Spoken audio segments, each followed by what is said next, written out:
Hello, welcome to Off the Shelf Reviews. I like Chinese. I like Chinese. They only come up to your knees, and they're always happy and ready to please. And I'm Gary, and today we're going to review and discuss Big Trouble in Little China, which came out in 1986 from director John Carpenter. Iain, why don't you give us the synopsis? Well, the story follows Jack Burton, played by Kurt motherfucking Russell. Jack has gone to San Francisco to hang out with his friend Wang, played by Dennis Dunn, but ends up getting involved in a mystical battle between good and evil that has been going on for 2,000 years. It's a bit of a troubled backstory with the development and making of this film, where the studio didn't really know what to do with this script that they had. Yes. The original script was written by Gary Goldman and David Z. Weinstein, and they had produced a script that was a Western. They were inspired by the Chinese mythology, and then they wanted to place it in the late 1800s and have it so Jack Burton comes into town on his horse, and his horse gets stolen. Yeah. But the studios were just like, no, this isn't going to work, and so they ended up hiring W.D. Richer. And he did an adaptation which modernized the entire script. And he said that it wasn't really much a rewrite as it was an overhaul of the entire thing. And so there was some issues with the original writers wanting screen credit, he wanting screen credit, then this new writer being on set with John Carpenter and then telling John Carpenter he doesn't like the way that this character's lines are being performed, and so he wanted to rewrite them, and then John Carpenter had to go above the writers. So there was quite a few issues here with this film. Not to mention the fact that as much as this film is now a cult classic, it was one of the John Carpenter films that bombed on its release. Just like almost every John Carpenter film. 20th Century Fox, you know, they gave the film about $20 million plus budget, and they promised John Carpenter about $3 million in advertising, and John Carpenter still says, where did that $3 million go? Because there was no advertising for this film, and 20th Century Fox literally said, yeah, we don't know how to sell this film whatsoever. Kurt Russell was even upset with the poster for the film, because he was like, you look at that, and nobody knows who that is. He's like, that's supposed to be me? That doesn't really look like Kurt Russell, but partially. And so, you know, nobody went to the theatres to see it, and apparently within 3 or 4 days, the film was pulled from theatres altogether. And it didn't really help that there was a lot of hype at the time for a film called Aliens. A man would have to be some kind of fool to think we're all alone in this universe. I don't know what to say, really, about Big Trouble in Little China. I mean, if you've been following the show, you kind of know how this is going to play out. Probably wikied it. But I remember the first time I watched Big Trouble, I'd already seen Escape from New York. I'd already seen Halloween. And I'm pretty sure I'd already seen The Thing. So I was pretty happy with John Carpenter.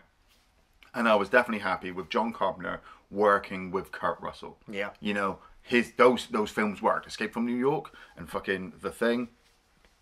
Magic. And then it's fuzzy because it's a long time ago, but I can't remember if somebody gave me a copy or I caught it on TV. But I remember sitting down and watching Big Trouble and being like blown away about how amazing this film could be that nobody wants to watch. Or has heard of, or talks about. Yeah, or, you know, and like we said, nowadays it goes along with the legacy of John Carpenter that he has so many films that bombed in the cinema that became cult classics and now are remembered more fondly than other films that came out at that time. Don't get me wrong, you know, I'm not dissing Aliens. It came out, 16 days after Big Trouble was out? And yeah, the hype behind that with James Cameron and the re-emergence of the Xenomorph was going to overshadow Jack Burton. But skip it to the future and ask me if I want to watch Avatar or Big Trouble in Little China. I'll pick Big Trouble. Don't care what kind of magic is inside this new James Cameron film. I want to watch this combo of American and Asian brought together. Like you said, I saw it for the notes, you know, that this film was supposed to be set in the Wild West. And at first I was like, what? And then watching the film again, I'm like, Jack Burton is the cowboy. Yeah. You know, he's riding into town on his big white horse, the big truck coming down the hill. The Pork Chop Express. The Pork Chop Express. That amazing guitar riff kicking in. You know, you want to say 80s, that's... Oh, yeah. Big 80s nod there. Well, I mean, Carpenter was, he brought his unique blend of music to this film. He always does. And, you know, he was tempted, or I don't think he was even really was tempted, but I think he was partially pressured to put in the typical sort of Chinese mysticism music that had appeared in other films, and John Carpenter was like, no, I'm going to trademark this with my distinct rock and roll synth music style. Well, they were going up as well, if I remember. They were going up against The Golden Child with Eddie Murphy. Which came out that Christmas. Yeah. Which was offered to John Carpenter, which, of course, he declined it to work on Big Trouble. Yeah. And it's a very similar kind of themes. Yeah, I'm going to go on record now and say, well, yeah, similar themes, but The Golden Child is not as good. I've never seen it. You've never seen The Golden Child with Eddie Murphy? If I have, I've utterly forgotten it. Charles Dance turns into a big demon. Utterly forgotten it. There's a dagger. Oh, man, that's on the list. Anyway, back to Big Trouble, though. You know, Kurt Russell riding into town on the Pork Chop Express, and I love the fact that you are following him. And like a lot of the films that came out in the 80s, this is your hero. He is the hero of the film. He's riding into town. He's getting out the truck. He's playing games, you know, with the local Chinese guys, which, for me, even at such a young age, bridged this gap. You know, not a lot of people were talking about Asian cinema when I was growing up, but I was still watching it. I knew it existed. I was watching Godzilla movies. I'd seen a lot of the Shaw Brothers cinema. You know, those classic mystical kung fu movies I just loved. And I was getting that hintage from Big Trouble. Sure. I just think it's interesting that you remember the film starting with Jack Burton in the truck coming down. Because that is where John Carpenter wanted the film to begin. And that's, you know, where the music kicks in. But the studio forced Carpenter to put a scene at the beginning of the film. Which really works. Which has Egg Shen sat in a lawyer's office explaining to a lawyer what happened and who Jack Burton is. Yes. And that there wasn't really for the audience. That there was for the studio. That were like, well, we need to explain who Jack Burton is because we don't know who he is. We've watched the film. And it's because the studio just didn't understand that Jack Burton is the sidekick. He's the central character, but he's not the hero of the film per se.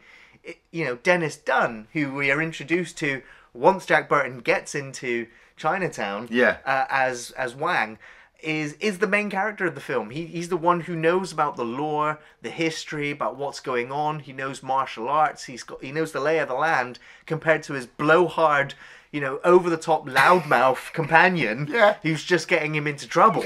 Yeah. Well, you say getting him into trouble. The trouble just appears. I'm pretty sure it's like Egg Shen says, you know, it always starts so small, and it starts with Jack turning up in town, and then it blows up into this mystical thing that shakes the very pillars of heaven, all from that bottle. Yeah. It's all in the reflexes. Fucking love that shot, you know. Wang has lost a load of money to Jack, and Jack's happy. He's sat on a couple of $1,000. You know, he's just rode into town. Yeah. He's going to have some fun. And Wang's just like, nope, I'm going to try and win it back. I'm going to cut this bottle with this knife. And it's a really tense sequence. And you're thinking, shit, it's going to go down right at the start. You know, I don't even know who this guy is or who this guy is, but he's got a machete, so he must be scary. And then he hits that bottle, and Jack Burton catches it in his hand. It's all in the reflexes. You're like, how is he not already in your top 3 or 4 greatest action heroes of the 80s? For sure, right. You know, this for me, like I said, I'd gone through Escape. Kurt Russell's pretty badass in that. I'd gone through The Thing. He's pretty badass in that. Now I'm watching Big Trouble, and he's just caught a bottle in his hand. But he's kind of like the accidental badass. Oh, totally. But it wasn't until like the 5th time of watching Big Trouble that I actually realised that. Yeah. You know, he he's convinced by Wang to head to the airport to pick up Wang's new girlfriend, Mao Yin. And it's really nicely set up. Dennis Dunn is brilliant. You know, he was great in Prince of Darkness, but he didn't get enough screen time in that. No. And he's a completely opposite character, I suppose. You know, he's really negative, very chauvinistic. Where in this, he's in love with this girl since he's been a kid. He lives in San Francisco now. He's got a great restaurant, great friends, I suppose, if you count Jack Burton. And she's finally coming over and he's going to ask her to marry him. So you're, along with Jack, you're like, yeah, I feel happy. Yeah, okay, I'm settling in. Okay, it's a bit weird. I still, you know, they seem like best friends, but he had a machete 5 minutes ago. And then when they turn up at the airport, you have Kim Cattrall playing Gracie Law turn up, and she's waiting for her friend. Yes. Who's just come over from China. And then you've got Miao Yin who turned up.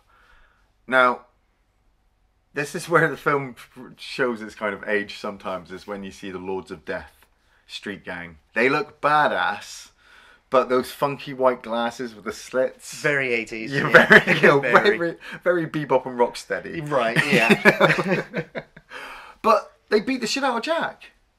And like I said... at that moment, you know, he pulls that flick knife out. And Jack's just like, huh? What's that? but the weird thing is, I remember the first couple of times of watching it, seeing Jack see the flick knife and act like that. Yeah. And Jack's legs are swept out from underneath him. And to me, I always remember him kind of just being outnumbered. You know, not outclassed or outgunned. Just, you know, there were three of them. You know, you can't take them on. One of them's got a knife. But they kidnap Miao Yin and they go running off. And it's at this point where it's just like, Wang's just like, come on, Jack, come on. You know, got to keep up. You got to keep up with me. I'm the hero. And Jack's always kind of stumbling behind them. But you get that great speeding car shot. Yeah. You know, and them just kind of frozen in front of it. And from this moment, the film just like hits 110 miles per hour. It's a great little effect. They actually shot that bit in... They reverse acted that moment. So the car was actually going backwards and then they got up to stand afterwards. John Carpenter's skills right there. Yeah, little tricks. Yeah. But yeah, this is now, you know, the chase is on. Yes. Now the descent into utter lunacy is about to begin. And Carpenter's already said that with this story, he wants the audience to be set in a reality, which is, you know, you associate with. You can go, yeah, that seems normal. Yeah. And so when they're back in this truck and they're driving into Chinatown, and you see all the, you know, there's like a funeral procession coming down. Yeah, they've just pulled down the alleyway. Yeah. And then next thing you know, you've got all of these others figures in cloaks just coming out, and you're like, what is actually going on? Yeah, it's a gang warfare between the Chang Sings and the Wing Kongs, I believe it is.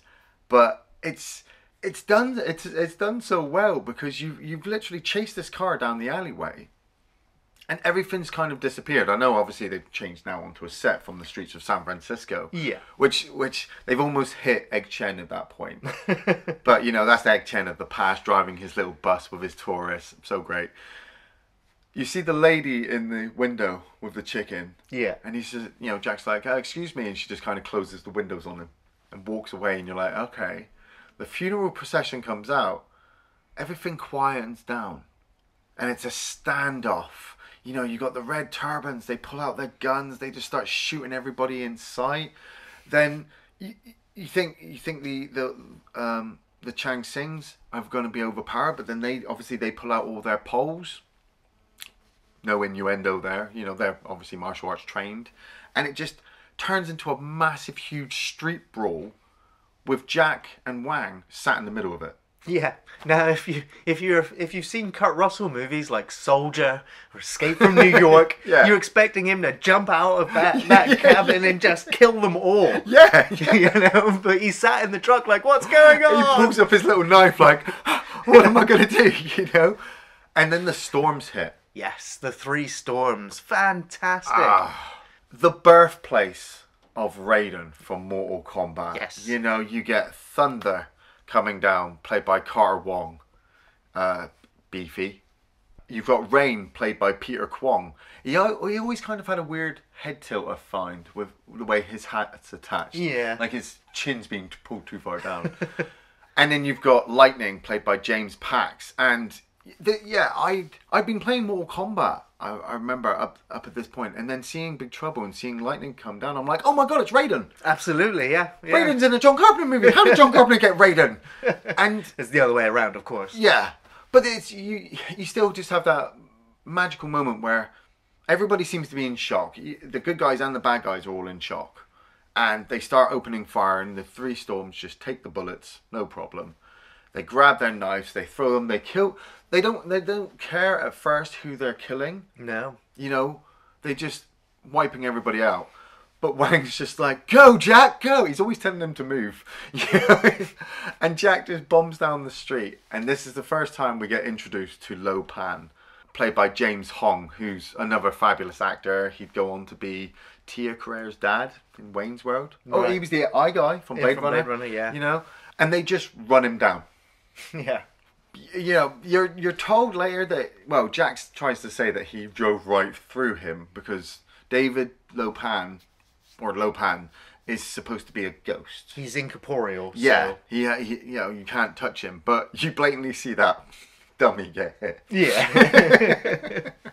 But yeah, he just comes out sort of laughing out the back end of the truck. Yeah. And then light starts to come out of his face. Yeah. It's such an iconic shot, but doesn't really do much. It temporarily blinds Jack. Yeah. Who runs away and gets water splashed in his face. And he's fine. I just think it's interesting that the American Chinese in San Francisco almost went on strike and almost, petitioned to get this film stopped. They sent letters to John Carpenter and they were like, don't you dare make this film. You're going to insult us American Chinese, you're gonna Uncle Thomas, Savage. And John Carpenter was like, whoa, like that's not my intention at all. No. I'm like, trying to bridge the gap. I want to bridge the gap. I want to, romanticize it almost, your lore and your mythology, your and culture, exactly. And so there was a bit of a standoff at one point between. Well, yeah. Well, I suppose the way that the film is portrayed, because like we said, it did bomb, and I know people who've watched it nowadays, 2019, who still say, oh, I don't get it. And I suppose, between the production issues, the budget issues, John Carpenter is doing what he can with what he's got, and it does work. But as long as you see it from what he sees, he's trying to bridge the gap between these two cultures and trying to give us Dennis Dunn as the hero. Like, from this moment on, from the moment they escape from Lo Pan and head back to the restaurant, it is just goofy scene after goofy scene with Kurt Russell. I mean, he dresses up as Henry Swanson. He gets bricks dropped on his head. He fires a machine gun like he's never fired a gun ever before in his life. He probably hasn't. Yeah, he probably hasn't. He's just pretending that he has. Wait!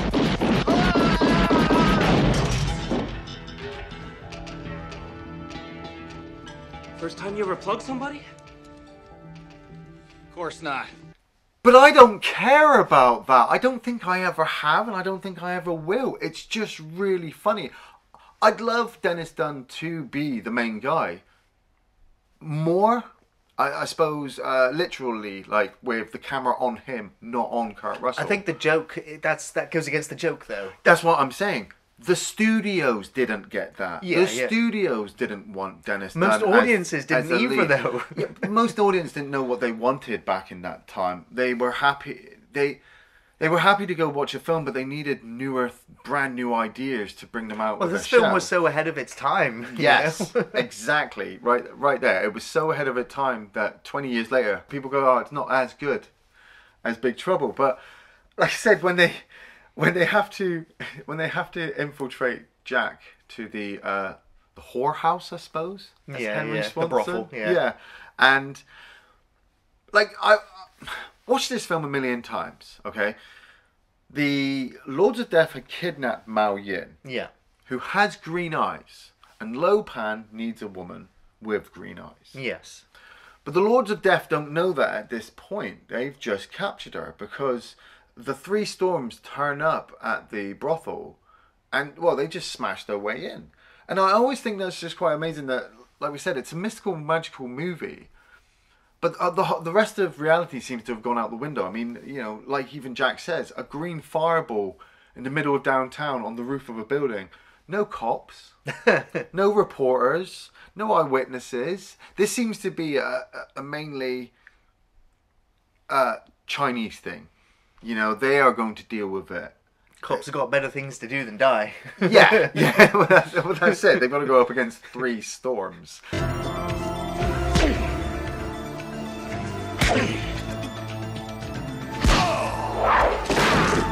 And once they've left the brothel, Wang is now just like, nope, I am centered. I'm breaking into David Lo Pan's business. I'm getting Mao Yin back. Because he must be connected to these 3 mystical storms. And even though nobody's seen David Lo Pan in years, he must be the same David Lo Pan who's a 2,000-year-old incorporeal spirit. So I'm just walking in there and doing my thing. Okay, you people sit tight, hold the fort, and keep the home fires burning. And if we're not back by dawn, call the president. And the way they go in there, they just walk in having a conversation between them. Like he's carrying a telephone. Yeah, he's carrying a telephone. Like the wind, they're just going to walk straight in, head past the guards, into an elevator, and get caught in water. Yeah. You know, I love the direction that Carpenter gave the actors, and it was to Howard Hawks the shit out of the script. Yes. And that was actors, you know, talking over each other. He wanted to make sure that all the actors knew their lines so that they could deliver their dialogue over each other, so that it felt natural, more realistic, and more believable that these are people arguing or discussing the situation. See, you get that a lot when, like, before they go to David Lo Pan, they're all sat around. You've got Uncle Chu, Wang's uncle, talking about David Lo Pan. You've got Wang wanting to escape. You've got Jack talking over everybody because he's missing his truck. You've got Gracie explaining that she's investigating the stuff that's going on, but nobody wants to believe her. You know, you've even got Wang's friend. Yeah. I rarely remember his name, but him and Margot end up having a relationship later on because every character kind of matters in the film. Even the guards that we've just walked past, they're going to turn up again in a few action sequences. But we get introduced to Lo Pan, sat there in his little wheelchair. Ah, David Lo Pan. And you have succeeded, Mr. Burton. What, you? And it's kind of weird that this is the form that people do see in real life, I suppose. Right. This is the magical power he's got, that he's able to be an old, aging man. Yeah, I'm guessing that's how he would have looked. Yeah. The original character. Protected by his 3 bodyguards, I suppose. The 3 storms. Yeah, the 3 storms, who nobody questions that they don't get older. But Gracie, Margot, and Wang's friend all decide to break into the factory as well, and they all get captured. And Jack and Wang, I mean, like I said, it's kind of goofy, but I always think it's a brilliant moment from Jack to jump on the back of Thunder and go to knife him. And Thunder just kind of inflates and throws Jack off his back. Jack lands in his wheelchair, rolls all the way down a hill, and then just lands precariously right on the edge, but brings himself in. I know it looks goofy, but it's so badass. It's all in the reflexes. It is just slapstick humor. It's good comedy. Yeah. And, you know, Kurt Russell sells it so well. The screaming panic. Yeah.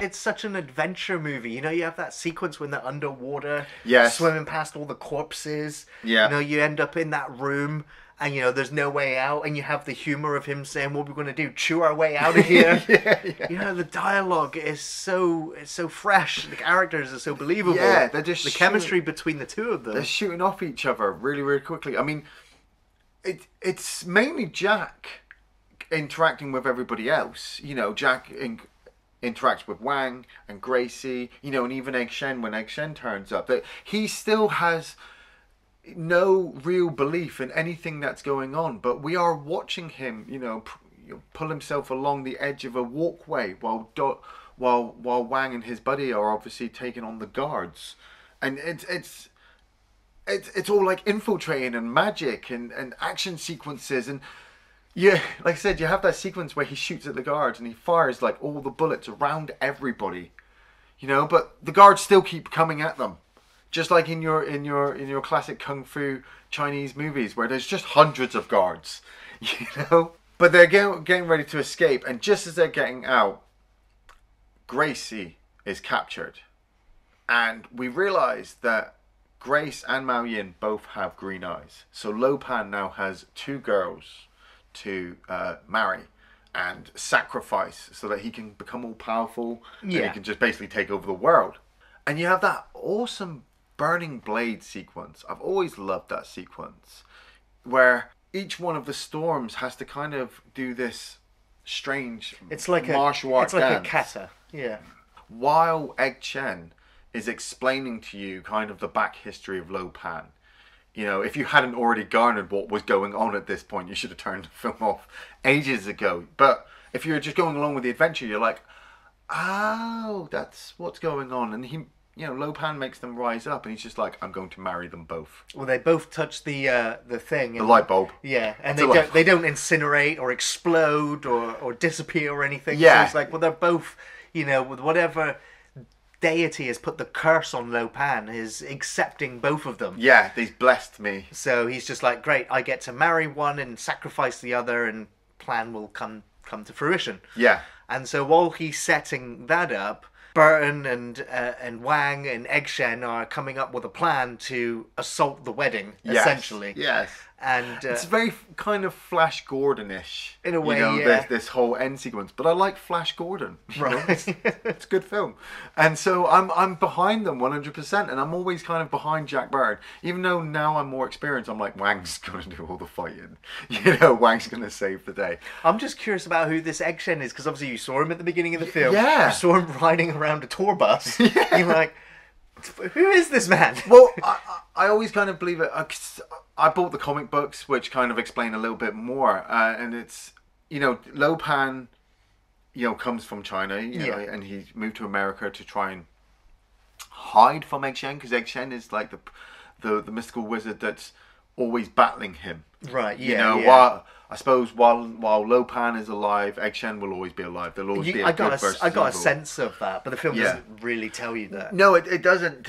You know, Egg Shen just kind of turns up at Uncle Chu's restaurant. It's like Uncle New. Yeah. There's an evil wizard that lives down the road. You know, we're just waiting for some white guy to turn up and we can kill him. But they have that great moment where they're moving through the sewers. And these are the sewers underneath Chinatown, which I don't really think It looks like a medieval fantasy sewer. Yeah, it is a medieval fantasy sewer, but that's the magic behind it. And it's like Egg Shen says, oh, black blood of the earth. You mean oil? No, I mean black blood of the earth. I'm like, yeah, don't touch it. No. Don't touch it. What the hell was that coming out that tunnel? What? You know, and you're supposed to just, Egg Shen's got it. It was only there for a few seconds. And Egg Shen's like, it will not come back out. And Burton's like, what will not come back out? But it works. It comes out, it grabs hold of the guy and pulls him back in. I always loved the little kind of, I suppose, is it a beholder from Dungeons and Dragons? The thing with all the eyes? Yeah, it's called the Guardian, I think, in this. Yeah, and kind of like it's like a security camera for Lo Pan. Yeah. And he talks to Egg Shen through it. But it seems to react on its own, but transmit the message. The message. So, I mean, Jack shoots it in the cheek. And it flies off. You don't know if you don't try. So before the final battle, Egg Shen wants everybody to drink this mystical potion. It's going to make you see things that nobody else can see and do things that nobody else can do. And I don't know how many times as a young kid I've ran around doing that. Right, yeah. You know, to everybody, but they just didn't get it. And I'm like, come on, you know, we're going to save the day. And they turn up at the wedding and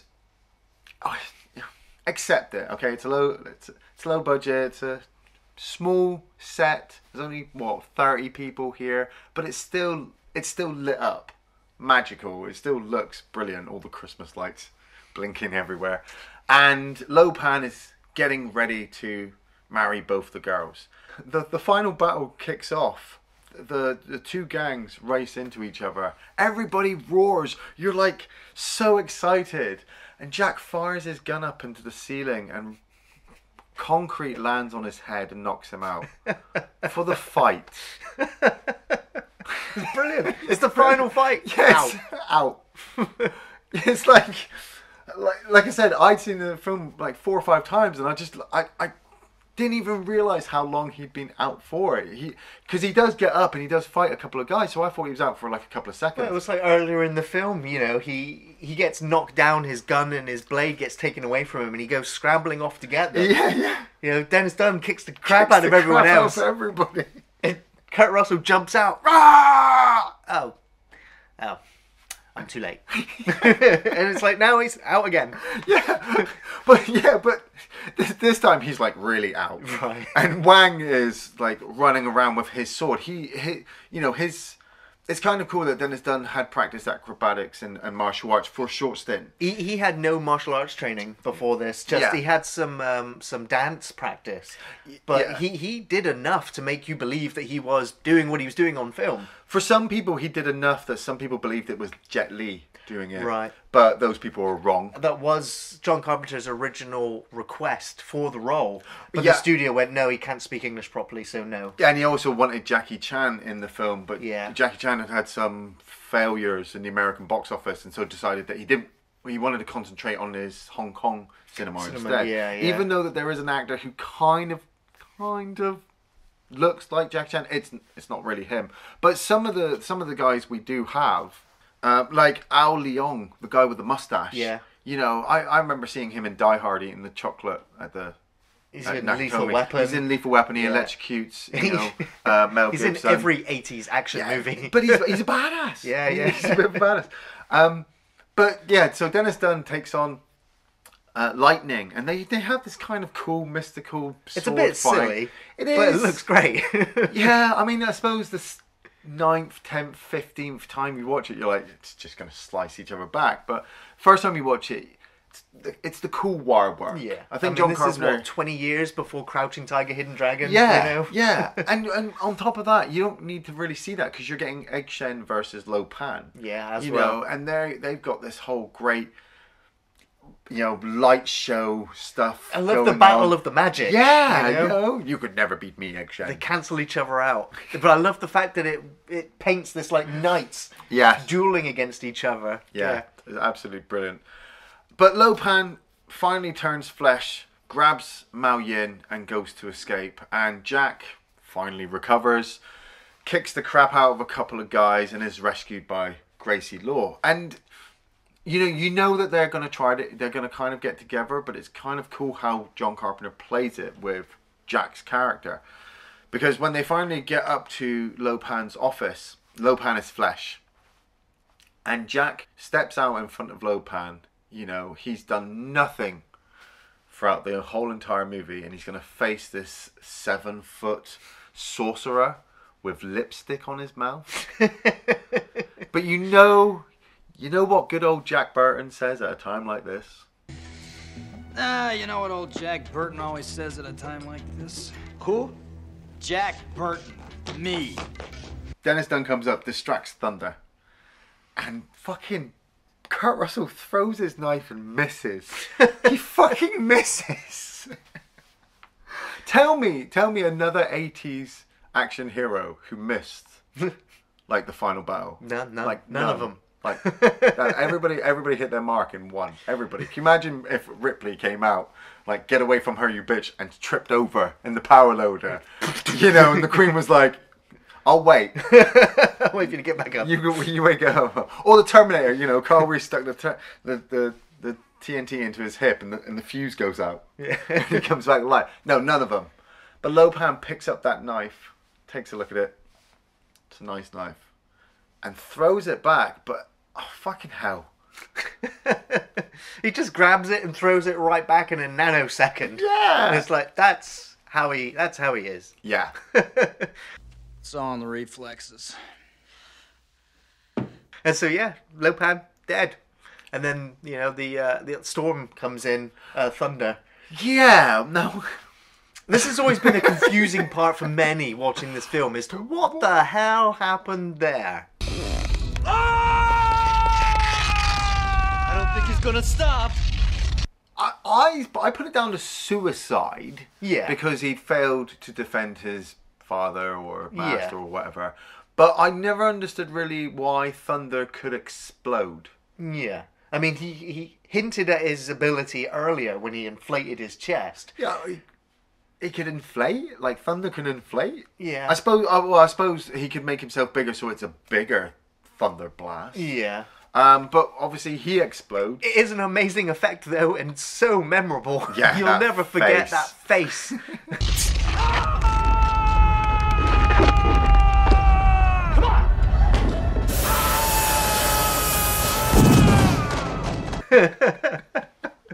And then, of course, just the chunks that fly, from off screen. I always loved Lightning's kind of ending, because I always remember him as Raiden, of course. And he's walking down the corridor, the lightning sparking off everything. Fire explosion behind him. Fire explosion behind him, and he's trying. Well, I mean, he could easily kill them, but he doesn't seem the smartest one of the three. No, he's just firing lightning at them, but he keeps missing. He keeps missing, and then when he finally has Wang cornered, Egg Chen drops a statue on his head. Yeah, and it kills him. Fucking splatters him. we saw those sort of statues break really easily earlier, and it was like, that killed him. Like, he's one of the thunder gods. Yeah. That killed him. But I do think there was something that I missed almost every other time watching this. Is that when he dies, you've got the lightning sort of shooting off everywhere. Yeah. Yet the very last bit of lightning fires up at the top center of the screen, and the lightning forms a Chinese word before the lightning breaks away. Oh, really? And it's Carpenter in Chinese. No way! I was just like, that's awesome. I never noticed that on all the other viewings. That is, yeah.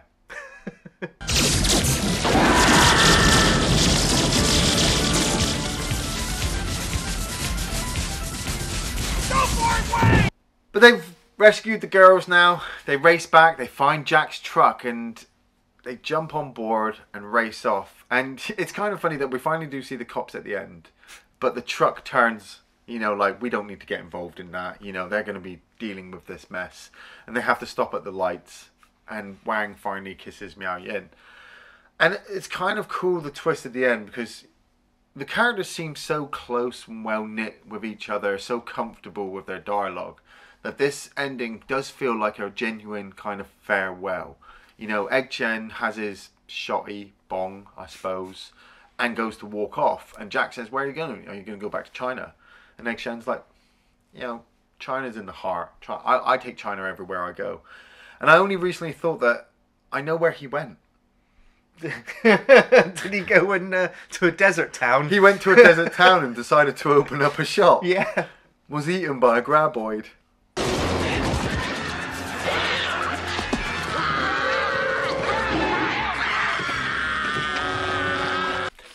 But it's also quite nice because Jack's going to leave, and him and Gracie, you think they're going to get together, and they don't. But in a weird way, they don't have to. No. You kind of want them to. It's a great moment where he's just like, he's not that character type. Yeah, he's not. He's got his truck, he's got his life, and I think it's really nice because it's something I say as well.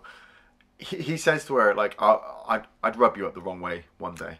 Eventually, I know I'm cool, and I know I'm class, and I've got all in the reflexes, and I stay alive, but I would do your head in so much that you would leave me. And he just gets on his truck and goes. But it ends with Pete coming out. I call him Pete because in the comic books they called the monster Pete. The continuation is in the graphic novel where, because everyone thought it was a sequel bait ending. I did as well. Pete climbing up the truck to Jack Burton as he's driving away in the storm. Yeah. And but it turns out that Pete's actually all right. Yeah. Well, I think it's because Jack killed his master, so now Jack is his master. Right. But in the comic books, David Lopan isn't actually quite dead. He's always going to be a spirit. He'll always go to limbo because he's that evil, and he'll always try and find a way to come back. I haven't read them all. I've got most of them, but Jack is a complete imbecile. He's more of an imbecile in the comic books. I don't think they deliver more of the Jack character. They don't deliver more of the Kurt Russell. Right. Okay. Where the film is Kurt motherfucking Russell. It is magical. I have lots of favourite sequences, But I mean, I don't even think I really need to list them off. Anything really. Him sitting there on the radio doing his Jack Burton quotes. Yeah. Oh, it's all in the reflexes. You know, you just remember what old Jack Burton says when some, you know, big monsters grabbed you by the neck and slammed your head against the back of the barroom wall and asked you if you paid your dues. You know, you tell him the check is in the mail. Yeah. You know, the fucking alley sequence with the big battle with the battle between the gangs, the three storms, Lopan, Mao Yin is gorgeous, Kim Cattrall is amazing. Yeah. I do even like the Margot and I can't remember what Wang's friend's called. David, is it? But they David? seem to get together at they the end seem to get as well. together at the end. Egg Shen is just fucking magical. Yeah. Uncle Chu, yeah, he's only in the background, but he settles you in. Yeah. Yeah, there are so many great, awesome moments in the film that it's hard to pick the memorable, your real favourite parts. But I guess the first time watching the film, I was blown away by the first action set piece in Chinatown. Yeah. When you had the two opposing clans fighting each other, it was just amazing. And then when the three storms turned up, you knew you were in for something else, especially when they pulled out their weapons. You know, the one with the claw hands. Yeah, I never understood for years how he rotated those blades, and then somebody was like, well, he's lightning, it's probably magnets. Probably. I was like, I did, you know, rewatching the film, I was like, that's got to be the worst weapon. I know I would cut my fingers off in a second. I'd be like, look at that. But, you know, you'll never forget the three storms. The characters are really great. You know, the magic and the monsters. Egg Shen with his little balls of explosives. Yes, yes. You know, the monsters, the Pete, you know, the floating head. It's all so memorable. Even the creature in the sewer that you only see for a few frames. You're still like, what the hell was that? Yeah. You know? The whole film, favourite sequence. Yeah. Which is why it should come as no surprise that I'm highly recommending Big Trouble in Little China. This film, in my opinion, is the funniest, most adventurous fantasy action movie Carpenter has ever made. It is highly entertaining, even after repeated viewings decades after release. It's full of surprises, interesting characters in a fully realised world.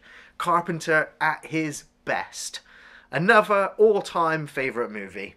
It's a cult classic, for sure, and it's a must-watch for anyone who's never seen it. What do you want me to say? I mean, if you don't like John Carpenter and you don't like Kurt Russell, don't watch this film. I mean, everything else is just... it's just obvious. What would Jack Burton say at a time like this? Yeah, what would he say? Come on, think. It's all in the reflexes. Thanks for watching Off the Shelf Reviews.